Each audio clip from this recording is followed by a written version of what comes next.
This is the Stockwell Eldridge Show, giving you the real-time information you need to make educated decisions about buying and selling in the world-renowned Twin Cities. Now your hosts and real estate experts, Jason Stockwell and Don Eldridge. Good morning, Minneapolis, St. Paul. You're listening to the Stockwell Eldridge Show. Every Sunday, 10 a.m. here on AM 1280 The Patriot. I'm Jason Stockwell with RE/MAX Results. And I'm Don Eldridge with RE/MAX Results. We have another great show. We always try to provide valuable content. And Stephanie Havel is here, Good morning, as usual. Stephanie Havel with Wells Fargo Home Mortgage. Great to be here. Looking wonderful, Stephanie. Oh, Jason, you're so nice You to must me. have did your Thank hair you. today. It's been beauty week. I got She my always I does got her my hair hair. done, facial, nails. Really? That's what us single Well, it girls do with shows. their spare time. It shows spring is coming. Stephanie's here. Check us out on YouTube if you want to see what she looks like under the Stockwell Eldridge Show on YouTube. And we have the wonderful Don Doty here. Ever talented, Mr. Doty with home Busy. place He's been up since inspection. like 4 a.m. We already cranked out 5 home inspections. Don, you probably do more by 10 a.m. than most people do all day, right? I've done 6 Truth in Housings, and I started at 9, Wow. and I got 3 to go. Wow. Where, are they all Minneapolis or are they all over the Twin Cities? Bloomington, Northeast, South Minneapolis, North, and Hopkins. Wow. So Don may be a good connection for some pre-list opportunities as well. Yeah, Yeah, that's a good idea. Don will know. So the houses that are coming on the market, the sellers have to do a truth in housing prior to going for sale in many cities. And, you know, so you're, Don, yes, I didn't thought of that. That's a brilliant idea, Isn't Don. it? That's a very valuable resource across all brokerages, across all real estate companies. He has a lot of information, so we're going to have to hit Don up for that ourselves. I know, I was just thinking that. Sometimes I do have really great ideas. That's, Sometimes. so how long have you been doing? That's one. That's great. You've had one. Yep, for 13 No, years. I'm just kidding. We are moved. We're in a different studio. I don't know if this is an upgrade or a downgrade.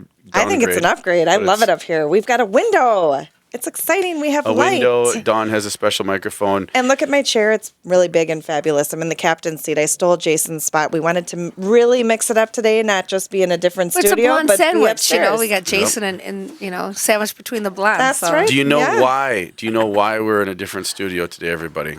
Because our studio is being a live show with Dennis Prager in our studio. So that's an honor that we actually will get to sit, one of us, Dawn, in the seat that Dennis Prager actually sitting in right now.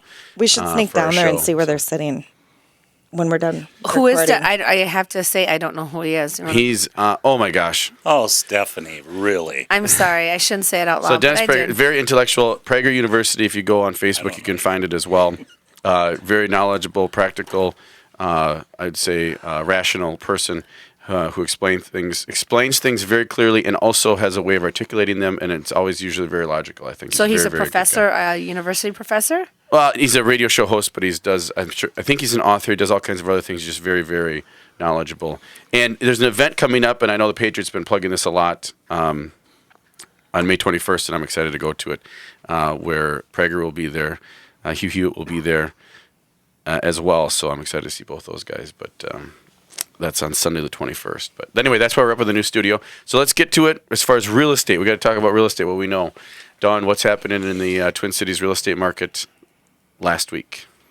Well, new listings decreased from this time last year, 3.3%. Really? Yep. Pending sales also decreased from this time last year, 11.1%.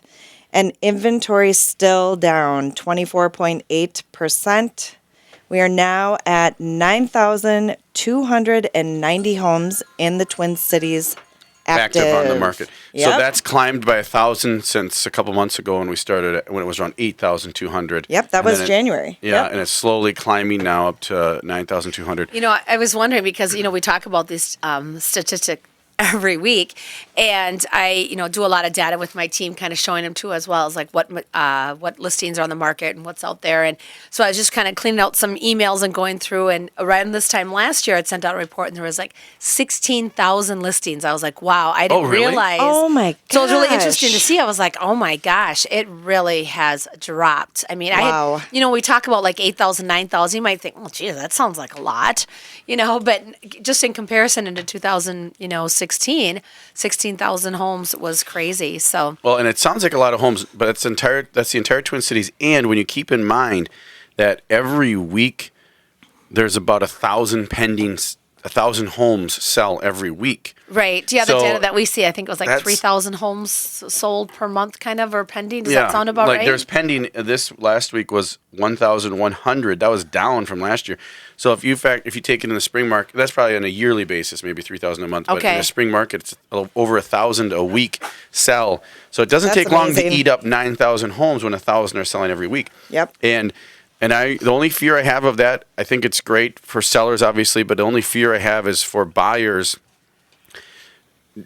actually being discouraged enough that they just give up, that they just won't buy. They decide to buy, they decide to hold off, they decide to wait till later. I would just say don't give up, hang in there, and extend a lease if you have to, temporarily. Live somewhere with friends or family. If you're really motivated to buy, we can make it happen. You will get one.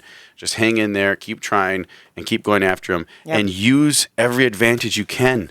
Use the temporary not available properties. Use now Don Doty. Yeah, for you're going to free get a lot of market- phone calls for now, Don. free market properties in Minneapolis, in Hopkins, in Bloomington, in desirable areas. Yep. Use us, Dawn, myself, and Stephanie as a resource to get a leg up or an advantage when you're looking for a property, because it's just waiting for them to come up without proactively digging and searching isn't necessarily going to lead to Well, success. and I was going to say too, from a lending perspective, continue to save like crazy, because you talk about the offers, and maybe if you have a little bit more money saved, that makes your offer a little bit more competitive, because maybe you can pay a portion of the closing costs, or maybe it allows you to put a little bit better down payment. Get a better rate. Yep. Use that money towards buying your rate down a little bit. If you were thinking, rates have ticked up a little bit, you've got a little bit more in savings. You could use that to buy discount points to buy your rate down a little bit. That's a big thing, is the closing cost. So if you can save up and cover that, your offer leverage will the be, time. Yeah, like you said, your don't offer get will be better. discouraged. I mean, I just left a listing appointment, great house, South Minneapolis on Harriet Avenue. And the seller there it's his family member, and he's from Seattle area. And he actively does renovations out there and remodels and sells them. And I said, I heard the market out there is amazing. It's great for a seller, right? Tons of multiple offers. He said, yes, if there is an offer that comes in, there's so many offers on these houses that if there's an offer that comes in and it has an inspection contingency, it is not even considered. That's how aggressive you have to be in that marketplace. We're not there. And I said, it's kind of hard to get Minnesotans to not have an inspection when they buy a home. But if you do really want the home, here's what you could do. And I don't know, I'm going to put Don on the spot here, Don Doty on the spot here, but here's what you could do. I just thought of this, and this is a great idea. If you go through the home, you thought of it. it always is. Until I say it, and then people think, that's not a good, no, I was kidding. Jason has a great idea for once. But here's the deal. If you have a house and it's very, it's going to be multiple offers, and you want it, and there's 5, 10 other offers on the property, schedule a showing and get either a contractor or Don or an inspector there during your showing, if it's possible from a scheduling standpoint. And if you can get clearance or feel comfortable with that, put your offer in without an inspection contingency. That's a good idea. It's upfront cost, but it could pay off and actually get you the house if you really, really want it. Absolutely. If you have time. That's a great idea. Let's talk about Don, would you do that? If someone called you and said, hey, Don, are you available Friday at 11 a.m. and I'm doing a second showing, and I'm going to put an offer in on this house, and I just want to remove my inspection contingency. Can you do a quick walkthrough with me? Yeah. We're not talking about a 4-hour inspection. No. It's going to be a lighter version of it, right? But Well, believe it or not, after doing this for 40, building for 25, inspecting for 24 years, I can literally walk in a house with a buyer and no reports. I mean, just simply walk them through it within 15 minutes, and I can find 95% of items. that would be potentials, right? Or issues or Yeah, something. I mean, I could have just go, this is good, this is good. Oh, that might be not as good. They can then think about it. I can put numbers behind it, like furnaces, the cost and stuff. And then if they do get the deal, then we can do a real inspection. Yeah, I Yep. could do that. Yeah. Absolutely. Well, that's one advantage. If you want to put yourself in a position, it's not for everybody. but it's something that you could use as an advantage to put your offer better, because if you're a seller and you have 8 offers to choose from, what do you want as a seller, right? Assurance, security. Yep. You want to know that you've picked the right offer, the correct one that isn't going to back out, and then you're starting all over again, and then those 8 other people, 5 of them might have just bought something else, because the inspection period can be 10 days. Let me ask you guys Great this, idea, Jason and Dawn. So, or even Dawn too.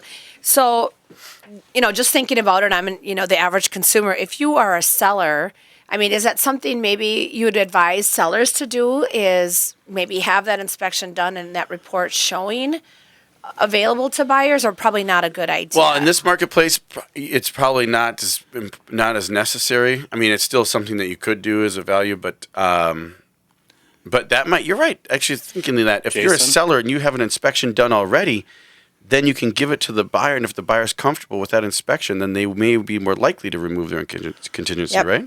Well, one of the reasons why I do the most truth in housings in the cities for the last 18 straight years is because real estate agents have me do a truth in housing, right? Yep. So truth in housings are much different than a buyer inspection. But again, I'm doing that 15, 20-minute inspection, and I'm pretty much catching 95% of all items. So that's why agents like to have me do their truth in housings, because now agents that are looking for these homes see my name and they go, he's been pretty decent for a few years. So I think that's going to overcome. And then the other thing too that I like to see sellers do is, if it's an old furnace, we've talked about this on the show, is get a CO test. Make sure that you get this. Take any objection off the table. Just try to lay out everything, like you've had a roof replaced, a furnace, a boiler, a water heater, and you did this, you did that. Date it all, put it on the table for a buyer to see. It relieves anxiety, is really what it relieves. Yeah. Well, and I would say too, and maybe we can talk about it in the next segment, because I'm just thinking, I have all these questions. Yeah, like number one, like truth in housing. I mean, it's the city that requires those, or is it the realtor that hires you? And then, what makes you a truth in housing inspector versus somebody else? We'll talk about that. Yeah, great. Good information and hopefully some tips. Call us 651-400-0773 if you want to take us up on any of these tips and advice, or if you need any of our help, a mortgage, inspection, or real estate. We'll be back with more. Stay tuned. Thanks for listening, folks.